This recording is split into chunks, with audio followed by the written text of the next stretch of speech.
I've been doing food delivery for about 3 years now. 3 years of late nights, cold rain, broken GPS signals, and customers who forget they even ordered food by the time you show up. You learn things in this job. You learn which neighborhoods tip well and which ones don't. You learn to trust your gut when something feels off.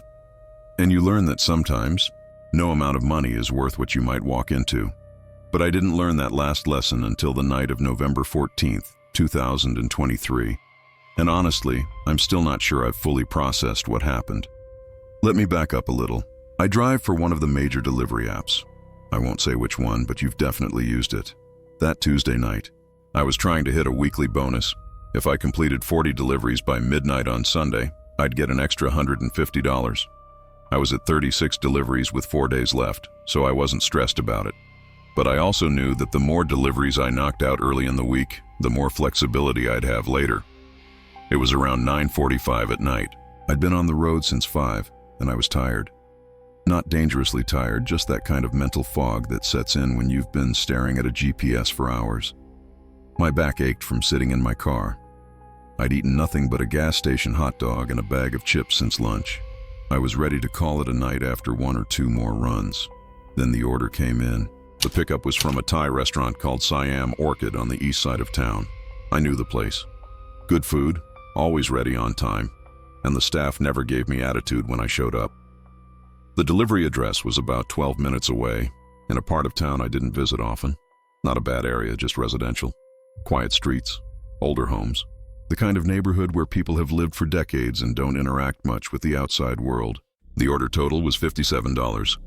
The app showed a guaranteed payout of $18, which meant the customer had already tipped well in the app. But there was also a note attached to the delivery instructions. It said, "Please bring food inside the kitchen. We'll tip extra $20 cash. Door will be unlocked."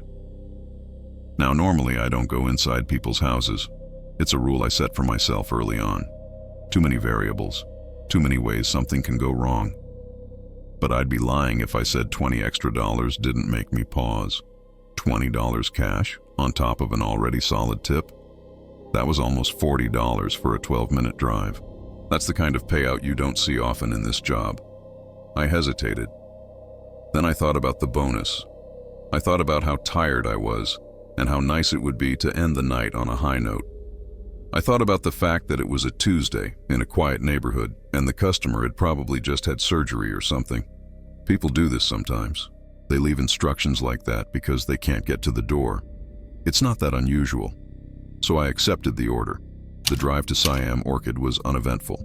I pulled into the parking lot at 9:52, walked inside, and grabbed the 2 bags of food. It was heavy. Multiple entrees, appetizers, a soup container. Either this person was really hungry or they were feeding multiple people. I didn't think much of it at the time.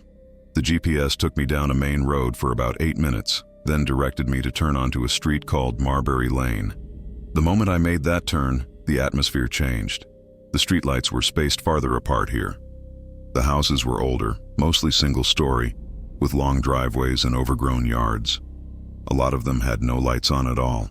I passed maybe 6 or 7 houses before the GPS told me I had arrived at my destination. The house was at the end of a cul-de-sac. It sat back from the road, partially hidden by a row of untrimmed hedges. The driveway was cracked asphalt, and there was a single car parked near the garage. An old sedan, maybe a Buick, covered in a thin layer of dust like it hadn't been moved in weeks. The house itself was dark except for one window. A faint yellowish light glowed from what I assumed was the living room. The porch light was off. I sat in my car for a moment. Something felt off. I couldn't explain it then, and I'm not sure I can explain it now. It was just a feeling. A heaviness in my chest. The kind of instinct that tells you to turn around. But I looked at the bags of food in my passenger seat. I thought about the $20. I thought about how stupid I'd feel if I drove all the way out here and then bailed because of a feeling. So I got out of the car. The air was cold and damp. There had been rain earlier in the day and the ground was still wet. My shoes made soft, squelching sounds as I walked up the driveway. The hedges on either side of me blocked out most of the ambient light from the street. By the time I reached the porch, I was in near total darkness. I stood at the front door. It was one of those old wooden doors with a small window at the top, covered by a thin curtain from the inside. I couldn't see anything through it. I reached up and knocked. No answer. I waited maybe 30 seconds, then knocked again. Still nothing. I was about to call the customer when I remembered the delivery note. Door will be unlocked. I reached down and tried the handle. It turned. The door swung inward with a low creak, revealing a narrow hallway. The smell hit me immediately. Not a bad smell exactly. Just old. Stale air and dust and something faintly chemical, like cleaning supplies that had been sitting in a cabinet for years. I called out, "Hello? Delivery." My voice sounded strange in that space, flat, absorbed by the walls. I took a step inside. The hallway was lined with old photographs in dark frames. I couldn't make out the images in the low light, but I could tell they were portraits. Faces staring out from behind dusty glass. The carpet beneath my feet was worn thin in the center, creating a visible path toward the back of the house. I called out again, "Hello? I have your food." This time, I heard something. A voice, coming from somewhere deeper in the house. It was faint, almost a whisper, but I could make out the words. "In the kitchen, straight ahead." I took a breath. Everything in me was screaming to leave. Just put the food down and go. But I kept thinking about that $20. I kept thinking about how I was already inside and how awkward it would be to just bail now. I walked forward. The hallway opened into a living room. The yellowish light I'd seen from outside came from a single lamp in the corner, one of those old-fashioned ones with a stained glass shade. The furniture was ancient, a couch covered in plastic, a coffee table with a doily in the center, a television that looked like it was from the 1980s. But what caught my attention was the wall. It was covered in photographs, dozens of them, maybe hundreds, all different sizes, all in mismatched frames, all showing the same thing. People standing at front doors. I stopped. My brain tried to make sense of what I was seeing. Some of the photos were clearly old, faded and yellowed with time. Others looked more recent, printed on glossy paper. But they all had the same composition. A person standing at a doorway, looking toward the camera. Some of them were smiling. Some of them looked confused. Some of them had their backs turned, like they didn't know they were being photographed. I felt my stomach drop. In the kitchen, the voice again. Closer this time. I turned toward the back of the house. There was an open doorway leading into what had to be the kitchen. I could see the edge of a counter, the corner of a refrigerator. The light in there was brighter, a cold fluorescent glow. I should have left. I know that now. I knew it then too. But something about that voice held me in place. It was calm, almost gentle, like a grandparent calling you in for dinner. I walked toward the kitchen. The floor changed from carpet to linoleum. The smell changed too. That chemical scent was stronger here, mixed with something else, something metallic. I stepped into the kitchen. It was larger than I expected. An old wooden table sat in the center, surrounded by 4 chairs. The counters were cluttered with dishes, cans, and bottles. A pot sat on the stove, though the burner wasn't on. The fluorescent light overhead buzzed faintly, flickering every few seconds. And there was a woman. She was sitting at the table, facing away from me. I could see the back of her head, gray hair pulled into a tight bun. She was wearing a dark housecoat, the kind my grandmother used to wear. Her hands were resting on the table in front of her, perfectly still. I cleared my throat. "Ma'am, I have your delivery from Siam Orchid." She didn't turn around. "Set it on the table, please. The money is there." I looked at the table. There was a small stack of bills near the edge closest to me. I counted them quickly with my eyes. A 20, just like she'd promised. I took a step forward and set the bags down next to the money. "Thank you," she said.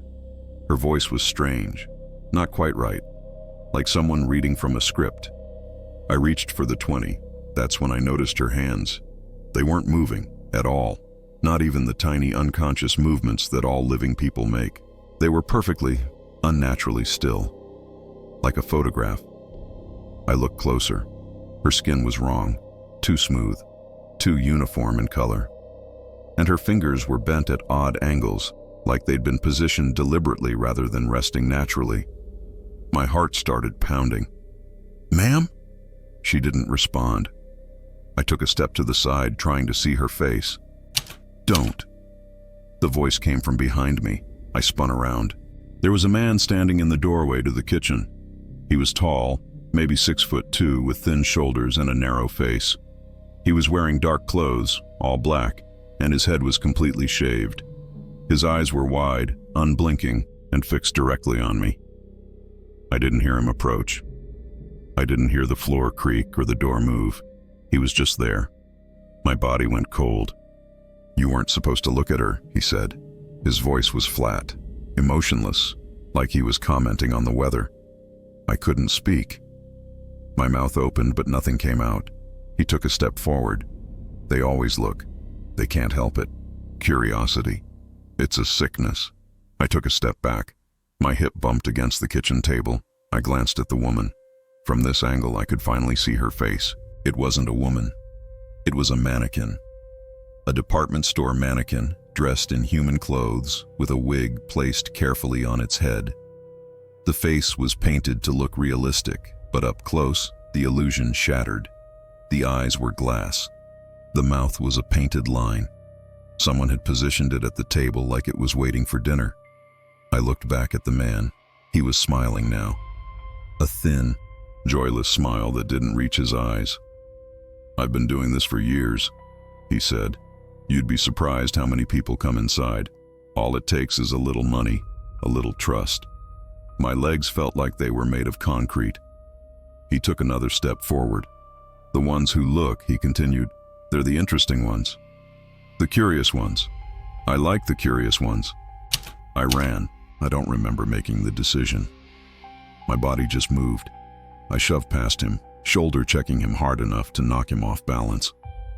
I heard him grunt, heard something crash behind me, but I didn't stop. I sprinted through the living room, past the wall of photographs, down the narrow hallway. The front door was still open. I could see my car in the driveway, the headlights still on. I burst outside and jumped off the porch, nearly twisting my ankle on the wet grass. I yanked open my car door, threw myself inside, and slammed it shut. My hands were shaking so badly I could barely get the key in the ignition. I looked up at the house. He was standing in the doorway, not chasing me, not running, just standing there, watching, that thin smile still on his face. I floored the gas. My tires screamed against the wet pavement as I tore out of that cul-de-sac. I didn't slow down until I was back on the main road, surrounded by streetlights and other cars and the normal, mundane sounds of the world. I pulled into a gas station parking lot and sat there for 20 minutes trying to stop shaking. I called the police. I told them everything: the address, the mannequin, the man, the wall of photographs. They took my statement and said they'd send someone to check it out. A detective called me 3 days later. He said they'd gone to the house. It was empty. Completely empty. No furniture, no photographs, no mannequin. Just bare walls and dusty floors. The neighbors said the house had been vacant for over 2 years. The previous owner had died, and the property was tied up in some kind of legal dispute. They couldn't explain how I'd gotten a delivery order to that address. They couldn't explain the lights I'd seen, or the voice I'd heard, or the man who'd appeared behind me. They suggested I might have gone to the wrong house. They suggested I might have been confused or tired. I wasn't confused. I know what I saw. But here's the thing that keeps me up at night. I never took the $20. I left it on that table when I ran. 2 weeks after the incident, I came home from a delivery shift and found an envelope taped to my apartment door. There was no return address, no postage, just my name, written in neat block letters. I opened it. Inside was a $20 bill and a photograph. The photograph was of me, standing at the front door of that house on Marbury Lane, my hand reaching for the doorknob. My face turned slightly toward the camera. I don't know who took it. I don't know how they got my address. On the back of the photograph, there was a single sentence written in the same neat handwriting. "Thank you for delivering." I moved apartments a month later. I changed my phone number. I stopped doing deliveries after dark. But sometimes when I'm sitting alone in my new place, I think about that wall of photographs. All those people standing at doorways, all those faces. And I wonder how many of them got envelopes too. I wonder how many of them are still around to open them. The police never found the man. They never found any evidence that anyone had been in that house. The case went cold almost immediately. I tried to look up the property records myself. The owner of record was listed as something called the Reginald Voss Estate. I searched for that name online and found almost nothing. Just a single obituary from 1997 for a man named Reginald Voss, who died at the age of 73. No surviving family, no cause of death listed. The house on Marbury Lane was his last known address. I drove by there once, about 6 months after everything happened. I don't know why. Closure, maybe. Or just a need to prove to myself that it was real. The house was exactly as I remembered it. The overgrown hedges, the cracked driveway, the dusty Buick in front of the garage. But this time there was a new car parked behind it. A white sedan with a rideshare sticker in the window. Someone else was delivering. I wanted to get out. I wanted to bang on the door, to warn them, to do something. But I didn't. I just sat there in my car, watching, as a figure walked up the driveway toward that dark porch. They were carrying a bag of food. Their phone glowed in their hand. The door opened. I saw a sliver of yellow light, and then the door closed behind them. I called the police again. I told them what I'd seen. They said they'd look into it. I never heard back. I don't do late-night deliveries anymore. I don't accept orders to addresses I don't recognize. And I never, ever go inside a customer's house. No amount of money is worth that. But every now and then, I still check my front door before I open it. I still look for envelopes. And sometimes, late at night, when the apartment is quiet and the street outside is empty, I hear something. A knock. Not loud, not aggressive, just a soft, patient knock. Like someone waiting to be let in. I never answer it. I've started keeping a chair wedged under my door handle. My girlfriend thinks I'm paranoid. Maybe I am. But she didn't see that wall. She didn't see those photographs. She didn't see the look in that man's eyes when he smiled at me. The curious ones, he'd said. I like the curious ones. I think about that a lot. I think about what he meant. And I think about all the delivery drivers out there. Right now, tonight, accepting orders to unfamiliar addresses, trusting the GPS, trusting the app, walking up dark driveways toward houses with unlocked doors, all for a $20 tip. If you're one of them, and you're listening to this, I'm not going to tell you to quit your job. I know how it is. We all need money. We all need to make rent. But please, if something feels wrong, trust that feeling. If the house is too dark, if the instructions are too specific, if the customer won't come to the door, just leave the food on the porch and go. No tip is worth what you might find waiting in that kitchen. No amount of money is worth becoming another photograph on someone's wall. I still have the envelope, the $20 and the photograph. I keep them in a drawer in my bedroom, hidden under some old clothes. I don't know why I didn't throw them away. Maybe I'm afraid that getting rid of them would mean admitting it really happened. Maybe I think the police might need them someday. Maybe I just want proof. Something tangible that tells me I'm not crazy. Sometimes I take the photograph out and look at it. It's a good picture, honestly. Clear, well lit, framed perfectly. Whoever took it knew what they were doing. They had the angle right. They caught the exact moment my fingers touched the doorknob. But here's the thing that haunts me more than anything else. In the photograph, behind me, partially obscured by the hedges, you can see my car. And in the driver's seat, illuminated by the glow of my phone's screen, there's a shape. Someone was sitting in my car while I walked up to that house. I was alone that night. I'm certain of it. But in that photograph, I wasn't. I've zoomed in on that image 100 times. I've stared at it until my eyes hurt. The shape is too blurry to make out clearly. It could be a trick of the light. It could be a shadow, a reflection, anything. But it looks like a person. It looks like someone was waiting for me. I don't know how that's possible. I don't know how anyone could have gotten into my locked car, sat there while I was inside that house, and then disappeared before I came running out. Unless they didn't disappear. Unless they were still there when I drove away. I've checked my back seat religiously ever since. Every time I get in my car, I look. Every time I park at night, I check the rearview mirror before I turn off the engine. It's become a compulsion now, a ritual I can't break. Because what if they're still following me? What if that night wasn't the end of something but the beginning? The thing is, I've seen that white sedan a few more times since the night I drove by Marbury Lane. Never parked, never in the same place twice. Just passing by, on the highway, in my apartment complex, outside the grocery store. It's always at a distance, always just far enough away that I can't see the driver. And it always has that rideshare sticker in the window. I've tried to tell myself it's coincidence. There are thousands of rideshare drivers in this city. White sedans are common, stickers are common. I'm probably just paranoid, seeing patterns where there aren't any. But then I remember the envelope on my door. No postage, no explanation. Someone knows where I live, someone knows my name, and someone wanted me to know that they were watching. I don't know what they want. I don't know if this is some kind of game or a warning or something worse. I don't know if I'm being stalked by one person or several. I don't know if the man in that house is working alone or if he's part of something bigger. All I know is that I made a mistake that night. A simple, stupid mistake. I went inside. I crossed a threshold I shouldn't have crossed. And now I don't think I can ever fully cross back. If you're listening to this and you've made it this far, I want you to do something for me. Next time you're out late, driving through a quiet neighborhood, look at the houses. Really look at them. Notice the ones with no lights on.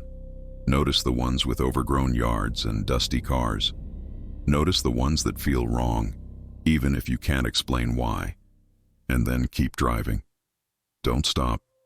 Don't get curious. Don't think about the tip. Because somewhere out there, right now, there's a house waiting. A door waiting. A voice waiting. And a wall that's always looking for new photographs. I'm not a superstitious person. I never believed in ghosts or curses or any of that. I still don't, really. But I believe in patterns now. I believe that some places attract darkness. Some people create it. And I believe that once you've been touched by it, once you've seen behind the curtain, you can never fully unsee it. That man knew what he was doing. He'd done it before, probably many times. The photographs on that wall weren't trophies. They were records, a collection. Years of patience, years of waiting for curious people to walk through that door. And he's still out there. The house might be empty now, but he's still out there, finding new locations, setting new traps, leaving $20 bills on kitchen tables for drivers who need the money badly enough to ignore their instincts. I think about that every time I see a delivery car pass by. Every time I see someone walking up to an unfamiliar door with a bag of food in their hands. I want to warn them. I want to tell them my story. I want to grab them by the shoulders and say, don't go inside. Don't trust the note. Don't let greed override your gut. But I don't, because they wouldn't believe me. I didn't believe it either until I was standing in that kitchen, staring at a mannequin dressed like a woman, realizing too late that I'd walked into something I couldn't walk back out of unchanged. So I just watch, and I wait. And I hope that whoever is listening to this will be smarter than I was, that they'll see the signs I missed, that when they feel that heaviness in their chest, that instinct screaming at them to turn around, they'll actually listen, because the curious ones don't always get away, and some deliveries never really end. Last month I got a notification on my phone, a new order request from the app. I don't deliver anymore, not really. I keep the app installed out of habit, but I haven't accepted an order in almost a year. The pickup was from Siam Orchid. The delivery address was on Marbury Lane. The note said, "Please bring food inside to kitchen. We'll tip extra $20 cash. Door will be unlocked." I stared at my screen for a long time. Then I deleted the app. I don't know if it was a glitch. I don't know if someone is playing games with me. I don't know if that man somehow found my account and is trying to lure me back. All I know is that I'm done. Done with deliveries. Done with dark driveways and unlocked doors and promises of easy money. But I can't shake the feeling that it's not done with me. That somewhere out there, there's a photograph with my face on it, hanging on a wall, waiting. And that one day someone will knock on my door. Not soft and patient this time, but loud, and I won't be able to pretend I'm not home. That's my story. That's what happened to me on November 14th, 2023. I'm not telling you this for sympathy. I'm not telling you this for views or likes or whatever algorithm the internet runs on these days. I'm telling you this because someone needs to know. Someone needs to remember. And because, if I'm being honest, I'm scared. Not of the man, not of the house, not even of whatever might be waiting for me at the end of all this. I'm scared of forgetting. I'm scared that if I don't tell this story, if I don't put it out there for other people to hear, it'll fade away. It'll become just another weird thing that happened to me once. A bad dream, a false memory. And then I'll stop checking my car. I'll stop looking over my shoulder.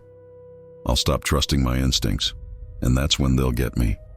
So please, remember this story. Remember Marbury Lane. Remember the kitchen, the mannequin, the wall of photographs. And if you ever find yourself standing at an unfamiliar door late at night with a bag of food in your hands and a promise of easy money in your ear, remember what I told you. Don't go inside. Never go inside. Because some doors, once you walk through them, never let you leave.